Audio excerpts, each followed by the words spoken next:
Hola amigos, bienvenidos.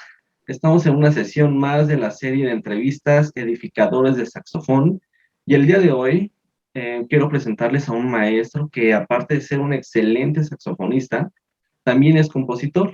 Él es de Argentina y quiero darle la bienvenida al maestro Fernando Lerman. Maestro, muchas gracias por aceptar la invitación. Estoy seguro que va a ser un tiempo de mucho aprendizaje. Gracias.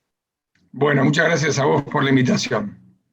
Muy lindo compartir. Estoy muy contento que esto que charlábamos recién, de compartir con gente de toda Latinoamérica y de conocernos cada vez más. Así que muchas gracias. Muy bien, maestro. Y bueno, pues vamos a comenzar. Eh, ¿Nos puede contar un poco cómo surge su amor, el interés por el saxofón? ¿Qué le animó a que ese instrumento sea parte ya de su vida? Bueno, yo estudio música de muy chico, de los 4 años, así estudiaba en la clase de iniciación musical. Durante la escuela primaria había una orquesta donde tocaba la flauta dulce.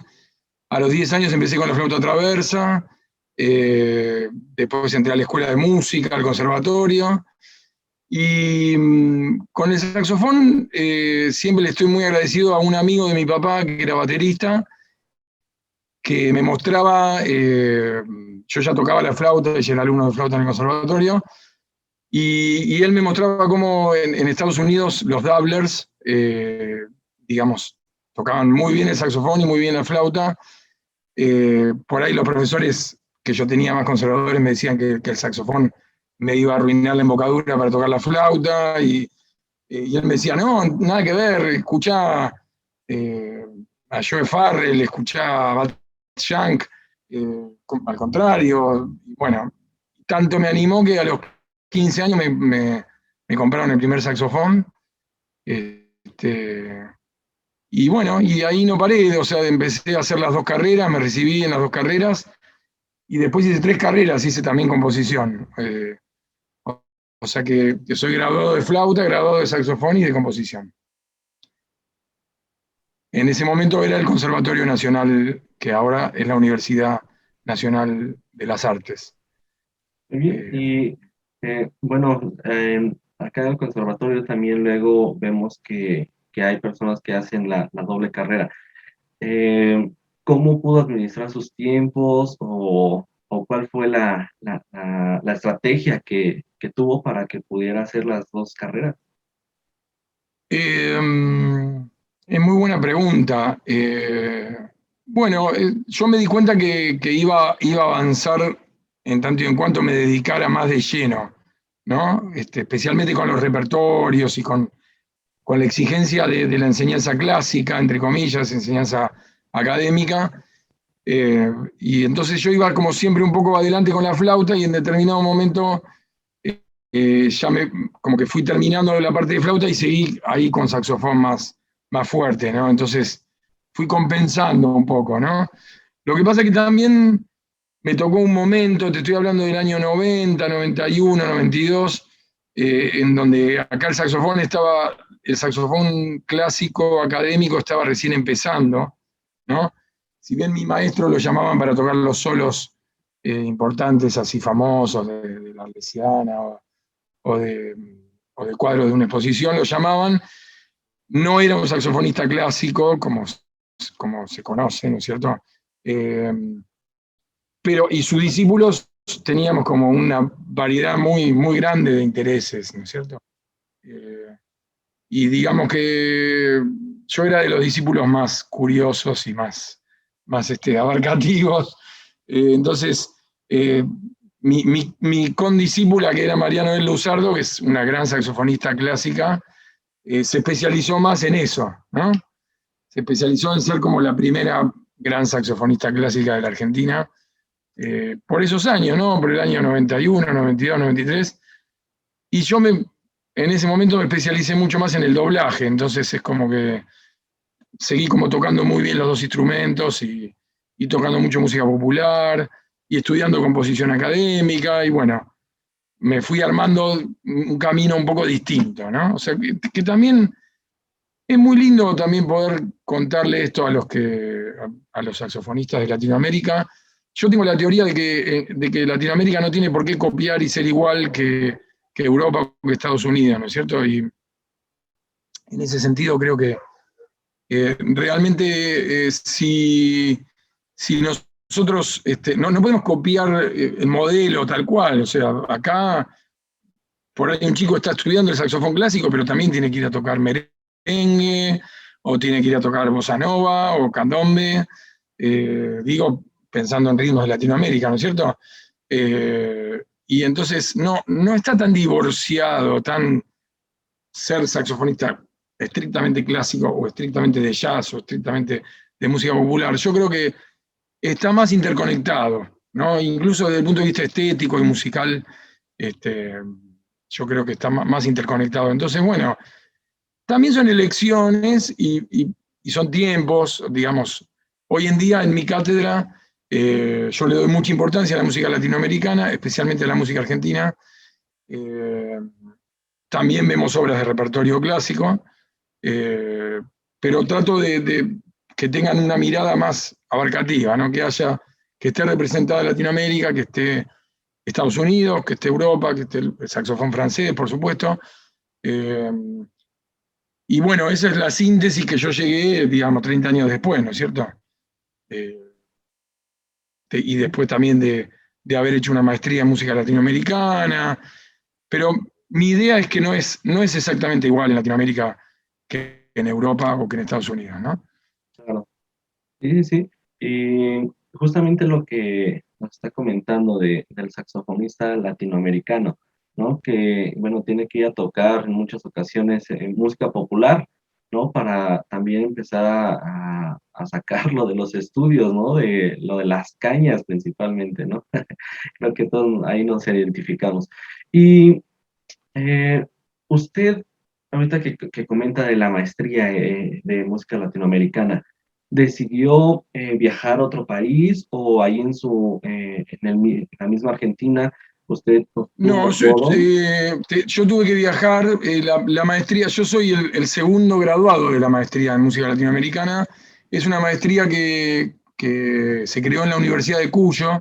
Para que ustedes se den una idea, la Universidad de Cuyo queda como a casi 1000 kilómetros de Buenos Aires, ¿no?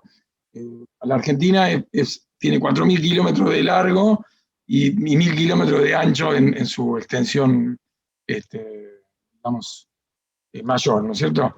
Este, y yo tuve que viajar a Mendoza. Mendoza es una de las regiones que se hacen los vinos, ustedes la deben conocer por eso.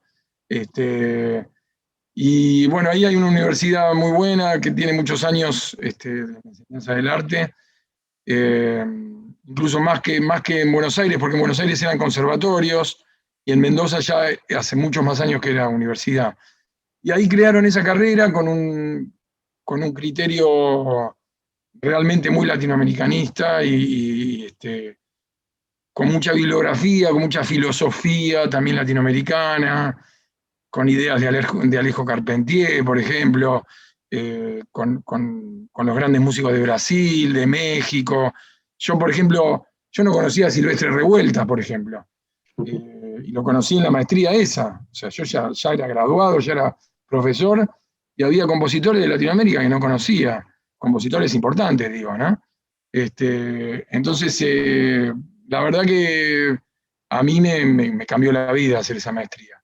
Yo ya era profesor en los dos conservatorios, o sea, en el Conservatorio Manuel de Falla y el Conservatorio Nacional se estaba transformando en universidad en ese momento. Por eso también me interesó cursar un nivel universitario.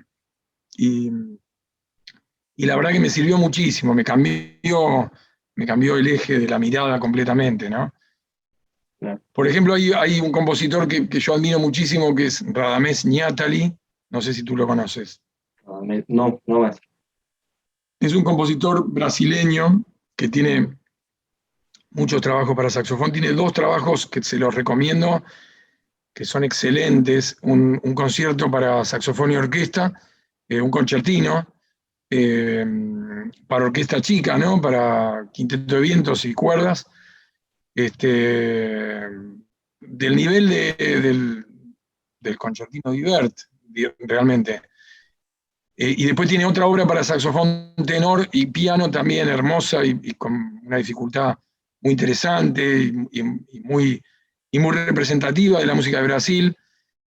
Y bueno, Radamés fue arreglador de música popular muchos años y también escribía música de concierto. O sea, a mí conocer ese compositor me recontra inspiró, ¿no es cierto? Porque yo vi como realmente en Latinoamérica estaba esa realidad de un tipo que laburaba, esa es una palabra muy argentina, que trabajaba, que trabajaba en el ambiente de la música popular, en hacer discos para cantantes y en un programa de televisión. Es un compositor muy interesante y tenía una música de concierto excelente al mismo tiempo, ¿no? Entonces me di cuenta que en Latinoamérica no era una cosa completamente distinta, ¿no es cierto? Muy bien. Sí, Era sí, algo que sí, podía estar conectado, ¿no? claro. Y bueno, creo que en su música lo ha ido reflejando también los ritmos que son tradicionales, ¿no? De su país. Y bueno, aquí quisiera que nos pudiera comentar un poco. Sabemos que ha compuesto bastantes obras para saxofón. ¿Podría contarnos aproximadamente cuántas piezas ha escrito y qué le motivó a dar este paso por la composición? Bueno, yo siempre digo que soy compositor, o sea, yo me defino como compositor, saxofonista y flautista, ¿no? O sea, primero que nada soy compositor. O sea, en mi casa, mi papá era productor de folclore, de música para el baile, de música tradicional argentina para bailar.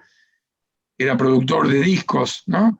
Y entonces en mi casa el folclore se escuchaba todo el tiempo y el tango, y, y entonces eh, para mí la composición ya era un trabajo, digamos, al mismo tiempo que estaba estudiando música a nivel terciario, a nivel universitario. Yo tengo el recuerdo de ya tocar en un disco y al mismo tiempo estar estudiando el concierto de Mozart en la flauta. Tengo esos recuerdos, ¿no? O sea, para mí componer una pieza de folclore, una chacarera para un disco y después estudiar este, el Ferling, por ejemplo, era normal, digamos. Era mi vida así, fue así mi vida en los 80 y en los 90. Este, Así que, bueno, la composición, por eso también me motivé a estudiar composición, a estudiar bien, porque yo ya a nivel música popular ya componía, ¿no es cierto? Entonces, como que sentí la necesidad de estudiar seriamente, académicamente, composición. Y bueno, ya en la clase de composición, por ejemplo, mi sonata que es del año 95, la hice para la clase de composición. Después la obra de saxo soprano y guitarra la hice para la clase para el primer año de composición, la suite. El cuarteto de saxofones, el número 1, fue también para el examen de composición 3, de la materia de composición 3. O sea, yo ya como que empecé a escribir para el saxofón estudiando composición académica, ¿no es cierto? Con los intereses que tenía en ese momento y con las capacidades. Pero evidentemente yo ya era mejor compositor que saxofonista. Siempre, porque María Noel estrenó mi sonata, por ejemplo. María Noel estrenó la sonata en el 97, que yo la escribí en el 95, y yo todavía no la podía tocar, pero sí la podía componer. O sea que yo tuve más años para poder tocar mi sonata, pero sí la podía escribir. Entonces, evidentemente yo tenía ya como la capacidad de ser bueno en eso, digamos, ¿no? Por ahí me costó más ser buen saxofonista o sea, como que la composición siempre me gustó muchísimo, ¿no? Y Sí, aproximadamente cuántas obras tiene escritas. yo debo tener unas 25 obras. Lo que pasa es que, claro, yo adapto mucho mi música. Yo Mm, tengo, yo tengo como 300 obras, digamos, y cuento las canciones de música popular, las músicas que hice para teatro, para distintos discos, para distintos proyectos. Yo debo tener registradas más de 300 obras en este momento. Y y muchas veces adapto, por ejemplo, una obra que escribí, que está en YouTube, es más, si querés podés poner un pedacito ahora, eh, una obra que escribí para saxo soprano y marimba, eh, le puse 3 músicas recicladas, volumen 1, porque son, digamos, son músicas que son del 89, 90, que después las adapté para soprano y marimba, pero ya estaban escritas para... a mí siempre me gustó mucho el sonido de la fusión, que en Argentina y en Chile, no sé en México, pero con el desarrollo del jazz latino, ¿no? ¿No es cierto? De grupos como Iraquere o de Paquito Rivera, de esos músicos. Siempre me gustó mucho esa sonoridad con bajo y batería, ¿no? Y yo ya en la década del 80 tenía mi grupo y componía mi música para ese grupo. Está el disco de la década del 80 está en Spotify. Se llama Rescate de la Isla de los 80. Y, y bueno, ese disco tiene composiciones mías. Yo todavía no había estudiado composición académica.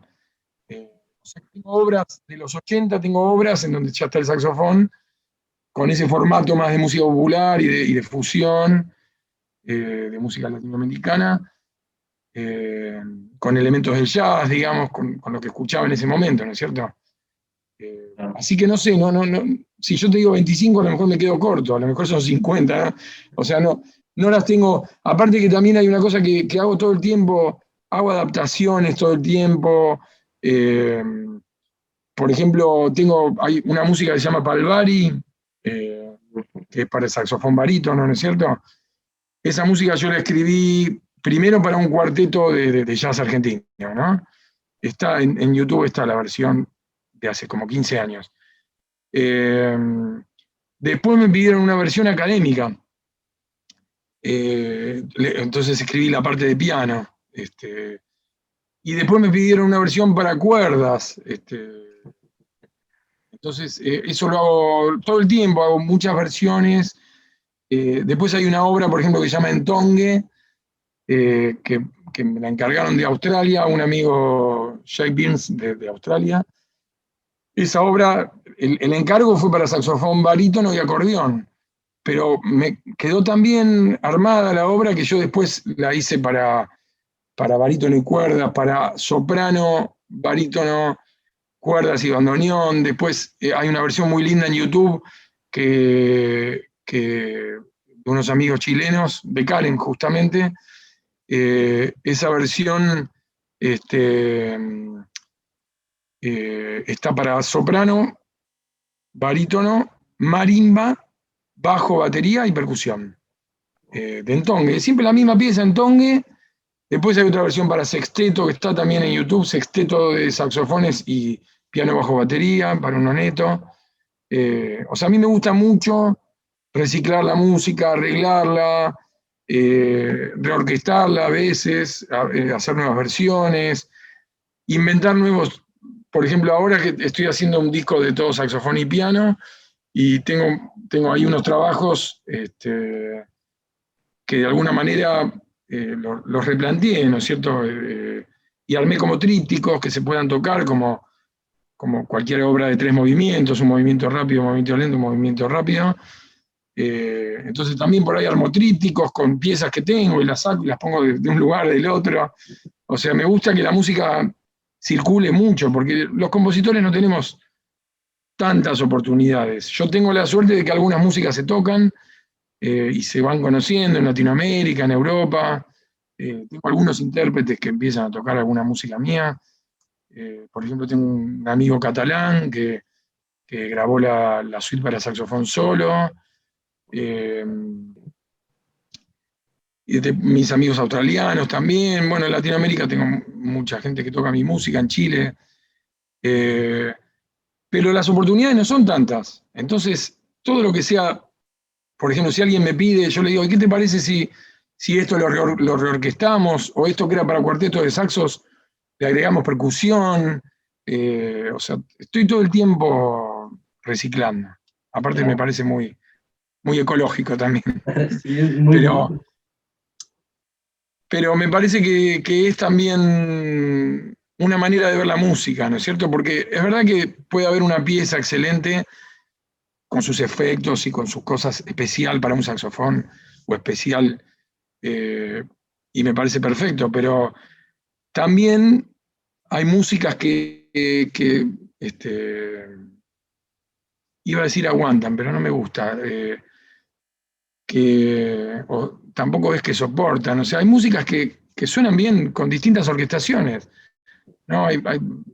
Las invenciones de Bach se tocan con dos instrumentos, en piano, en teclado, en sintetizador, con saxofones, con lo que sea, ¿no es cierto? Sí, sí, Entonces, digo, hay música que realmente se cambian los formatos y la música sigue funcionando, ¿no?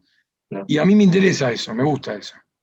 Sí, sí, sí, y aquí en el conservatorio, acá en México, igual tuvimos un recital en donde, bueno, se tocó música de usted, los dúos concertante, el número 2, ¿no? Donde Ajá, es alto y tenor, ¿no? Entonces igual, acá claro. lo estuvimos, lo tocamos y bueno, nos parece música muy interesante, bastante buena.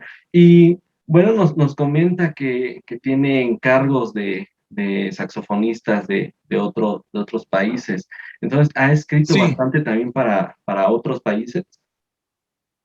sí, tuve algunos encargos, bueno, ya te digo, de Australia, por ejemplo, el cuarteto número 3, el cuarteto de los tres barrios, que toca el cuarteto latinoamericano de mujeres. eh, Esa obra es un encargo del cuarteto de Australia Nexas, que ahora está en video, no en video, está en disco, en Spotify y en YouTube. Es linda la versión de ellos. A mí me gusta mucho cómo lo tocan las chicas también, porque le dan como una fuerza latinoamericana que está muy buena. Ellos lo tocan de otra manera, digamos, está bueno que haya distintas versiones de una misma obra. Ese es un encargo de Australia. Eh, bueno, por ejemplo, la obra de coro y cuarteto de saxofones, de coro mixto, eh, que esa es una obra que si querés podés poner un fragmento se llama Todos los dioses el Dios. Esa obra surgió un poco como encargo de Miguel Villafruela. Eh, Me mostró varios trabajos para coro y cuarteto de saxofones y me gustaron muchísimo. Y me dijo, ¿por qué no escribís algo así? Y finalmente la terminé estrenando en el Congreso Mundial de Saxofones en Croacia. Hay una versión en YouTube que está muy linda de esa obra, que es el estreno. Y tocó un saxofonista de Estados Unidos, un virtuoso, que se llama Stephen Page, un saxofonista de Sevilla, el maestro de Sevilla, que se llama Alfonso Padilla, y Jay Burns, de Australia, y yo toqué el alto. Ese fue el estreno ese fue un encargo de Villafruela, pero finalmente la terminé estrenando antes, y después se tocó en Chile en el 2019. Y después, por ejemplo, los preludios y fugas para cuarteto de saxofones se estrenaron en la Selmer de París. Está también ahí el video en YouTube. Eh, Fue muy difícil de armar porque tuvimos muy pocos ensayos, y eran chicos recién recibidos del Conservatorio de París que obviamente tocaban el saxofón mucho mejor que yo, pero no conocían la música latinoamericana y fue difícil de armar. Eh, Fue complicado. Claro. Este, Sí, creo pero que tener la música latinoamericana o tocarla, o que lo puedan entender los músicos europeos, creo que es un poco más complejo. Usted que lo ha vivido más, cómo ha visto la reacción de estos músicos al enfrentarse a música latinoamericana. bueno, igual no quiero generalizar, porque de repente aparece, por ejemplo, yo fui al Conservatorio de Sevilla, en España, y tocaron esa obra y la tocaron mejor que los de Francia, por ejemplo. O sea, por alguna razón, no es casualidad. O sea, en el flamenco, en la música del sur de España, hay muchos de los ritmos latinoamericanos. De hecho, hay géneros del flamenco que se llaman palos de ida y vuelta, que tienen que ver con Centroamérica. O sea, no es casualidad que para un español de Andalucía sea más fácil que para un estudiante de música académica del Conservatorio de París, ¿no? Y también, por ejemplo, en Berlín, en Alemania, en una clase que di, bueno, ahí les costó un montón, era dificilísimo. O sea, claro, bueno, no tienen obligación, o sea, recién están empezando a conocer a Piazzolla, ya tocar Piazzolla era un desafío para ellos, y si yo encima iba con un ritmo de 6x8 con 3x4, y era dificilísimo, era dificilísimo. O sea, por otra parte también, eso es algo que yo me planteo y pienso mucho, ¿no? O sea, a mí hay música que me resulta muy difícil de tocar y que directamente ya renuncio a tener que tocarla. Hay mucha música contemporánea. Por ejemplo, en el Congreso Mundial vi a Vincent David tocar una obra de él con cuerdas, y a mí me encantó, la pasé fenómeno como audiencia, como público, la pasé muy bien, pero jamás me pondría a estudiar esa obra. Esto que quede entre nosotros. Pero digo, no porque no me guste, me encanta, pero siento que no es lo que yo tengo para decir. O sea, yo siento que tengo otras cosas para decir.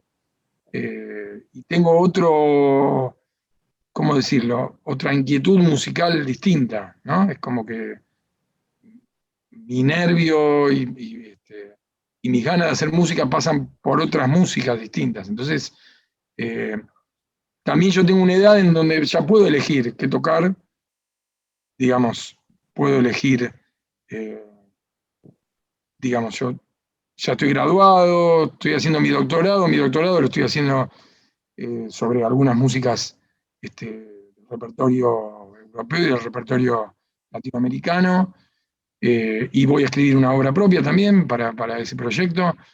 Entonces, nada, como que yo tengo 53 años, estoy en una edad en la que quiero desarrollar lo que vengo haciendo, y lo que también obtengo respuesta, y lo que a la gente le gusta tocar, y eh, me fijo mucho en eso. Por ejemplo, el cuarteto número 1 es bastante más difícil de tocar que el cuarteto número 3. Y entonces, eso es el fruto de que pasaron muchos años. Yo toqué el cuarteto número 1, lo probé con muchos saxofonistas en distintas partes del mundo, y dije, bueno, ahora voy a escribir algo que no sea tan difícil de tocar, porque si no, no lo va a querer tocar nadie, ¿no es cierto? Entonces, bueno, también se aprende, ¿no? Como músico y como compositor. Este, y también se cuenta una historia de vida, una historia estética, compromiso con valores, ¿no es cierto? Con determinada mirada de este lado del mundo, ¿no es cierto? Así es. Sí, sí, sí. Muy bien. Pues bueno, vamos a dar un momento, vamos a escuchar algo de las obras del maestro Fernando Lerman. Esperemos que les guste, y vamos a dejar de todos modos acá abajo en la descripción los enlaces para que puedan escuchar las obras completas que ha estado mencionando el maestro. Pues vamos a escuchar un poquito.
bastante interesante su música, maestro.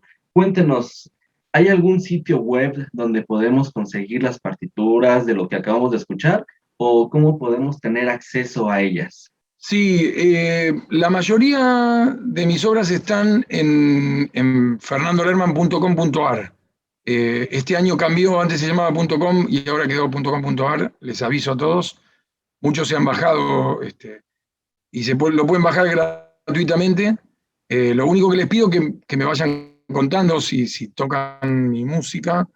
Me gusta mucho saber que se toca mi música en distintos lugares del mundo, me pone muy contento. Ahora, por ejemplo, la obra de soprano y guitarra se va a tocar en Ecuador. Me gusta que me lo cuenten, ¿no es cierto? Que me lo vayan diciendo. Pero lo pueden bajar gratuitamente, tocarla, usarla para dar clase, no hay ningún problema. Y si hay alguna obra que no está en mi website, me la piden. Por ejemplo, creo que la obra para coro y cuarteto de saxofones no está todavía ahí. O sea, hay algunos trabajos que, o sea, no está el 100% de mis trabajos. Tengo también algunos arreglos para cuerdas de los estudios de Piazzolla. Eso todavía decidimos no ponerlo, que lo hicimos con Jorge Retamosa, que es un gran saxofonista de acá también. Eh, Eso todavía no está disponible. O sea, algunas cosas voy poniendo disponibles. La obra de soprano y marimba, por ejemplo, creo que no está en mi sitio, pero me la pueden pedir gratuitamente, mucha gente me la ha pedido. Eh, a mí me gusta que se toquen las obras, o sea, después en la cuestión de los derechos de autor y la cuestión de las regalías y todo eso, viene cuando la obra, por ejemplo, de Australia he cobrado algún peso, pero digamos que, o a veces también me encargan y me pagan un encargo, pero no es, la retribución económica no es mi principal preocupación. O sea, mi principal preocupación es que la música se toque, se difunda, eh, circule. También me gusta intercambiar con música de otros países de Latinoamérica. También me gusta mucho. Yo me acuerdo que me mandaste una obra muy linda para saxofón solo el año pasado. Eh, eso me gusta mucho el intercambio, ¿no es cierto? Entonces, a veces hay necesidades puntuales, por ejemplo, tengo muchos arreglos para octetos de saxofones, para doble cuarteto, a veces hay que armar un octeto en una institución o hacer, entonces me piden ese tipo de repertorio, especialmente arreglos, y muchas veces lo intercambio con otros arreglos, ¿no? Eh, Porque es más fácil de armar los repertorios, ¿no es cierto? Si, por ejemplo, si nos ponemos 4 profesores de Latinoamérica de acuerdo en intercambiarnos las obras que hay para octeto de saxofones, por ahí armamos, qué sé yo, conseguimos 20 obras en un rato. Y de otra manera sería muchísimo más complicado. O sea, no tendríamos el dinero para pagarlo, no sería, por ahí no nos gustan las obras tampoco, o sea, más nos conviene mucho que nos ayudemos entre los latinoamericanos. Así es. Y bueno, solamente nos puede recordar en dónde lo podemos estar siguiendo en redes sociales, cómo lo podemos encontrar. Bueno, en Facebook, Fernando Lerman, en Instagram, Fer Lerman, y bueno, y los invito nuevamente a suscribirse al canal de YouTube, que es Fernando Lerman. Ahí van a encontrar de todo, van a encontrar obras académicas, obras de música popular, distintos proyectos, distintos discos de muchas épocas de mi vida distintas. Yo soy muy ecléctico y bueno, el hilo conductor que van a encontrar en mi obra es el de la música argentina. O sea, soy muy consecuente solamente con eso. O sea, escribo música argentina y toco música argentina, ya sea académica, música de concierto, música popular, formatos más jazzísticos, distintos tipos de formatos. Muy bien. Incluso canciones también. Muy bien, maestros, pues muchas gracias. Y amigos, así concluimos una sesión más de esta serie titulada Edificadores del Saxofón. Nos vemos la próxima semana para conocer quién será nuestro nuevo invitado. Hasta la próxima. Un abrazo.